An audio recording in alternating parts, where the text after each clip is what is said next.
Are you ready describing photo? Yes. Go. I can see in the first picture a big orchestra. I think it's formal group of orchestra because they are wearing a formal uniform, and I think they are professional or university students.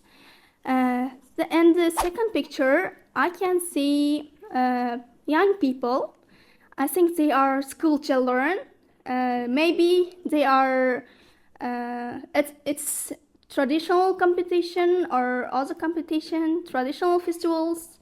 They are holding each other's hands and moving around the circle, and that's teamwork. Okay. Madina, I'm satisfied with your answer. Endi bola bunaqa. Yaxshi, ancha yaxshi javob berding. Bitta yarim so'zlarimizni talaffuzida ozgina ikkilanish bo'ldi.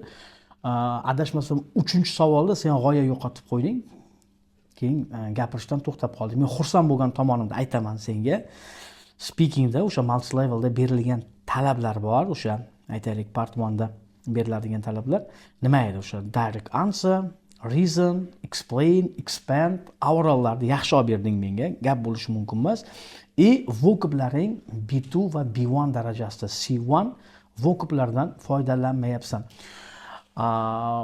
Ustoz, agar sizga ish bo'lsa ham o'sha yerda meni shunaqa collocation kitoblarim bor, shunday ko'rsatib yuboring iltimos. Ana shular, shunday o'sha kitoblarni olib berib yuboring. Menga bering.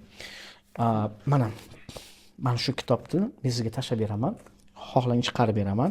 Shuning ichidagi so'zlardan foydalanishingiz kerak. Обязательно. Bu aksariyat holatlarda speaking va writing ga asoslangan. Endi part 2, o'sha part 1da ikkinchisida rasm tasvirlashda har doim aytganman, umumiylashtirib olishingiz kerak. Misol, ikkita rasmda turli xil activity'lar tasvirlangan deb bitta umumlashtirib introduction qilib olishingiz kerak. Oxirida keyin bittagina kichkinagina in general berib ketishingiz kerak. Yaxshi. Men qoniqdim. Salomat bo'ling. O'tiring.